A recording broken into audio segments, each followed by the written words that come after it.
మామూలుగా రైడ్ చేస్తుంటే సడన్‌గా స్పాటిఫై షఫుల్‌లో ఈ పాట వచ్చింది భయ్యా.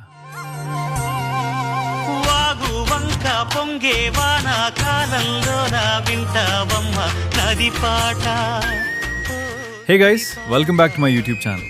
ఈ అత్యుందం పాట విన్నప్పుడల్లా మీకు గూస్ బంప్స్ వస్తాయా?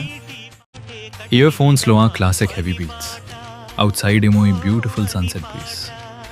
ఈ జనరేషన్ కొత్త ట్రెండ్ లేని వచ్చిన భయ్య, మన చైల్డ్హుడ్లోని ఇలాంటి లెగసీ మాస్ ట్రాక్స్ తోటి అసలే ట్రెండ్ మ్యాచ్ అవ్వాలి. లైఫ్ ఎంత ఫాస్ట్గా రన్ అయిపోతుందా, సింపుల్ థింగ్స్లో ఉండే హ్యాపీనెస్ని మిస్ అవ్వద్దు. అప్పుడప్పుడు ఇలాంటి వింటేజ్ ఎనర్జీని మనతో క్యారీ చేస్తే రొటీన్ స్ట్రెస్ ఆటోమేటికలీ వానిష్ అయిపోతుంది. Always keep your inner energy alive. Me favourite old Telugu song ఏంటో కింద కామెంట్ చేయండి. వీడియో నచ్చితే గట్టిగా ఒక లైక్ వేసి మన ఛానల్కి సబ్స్క్రైబ్ చేసేయండి. రైట్ సేఫ్ భయ్యా.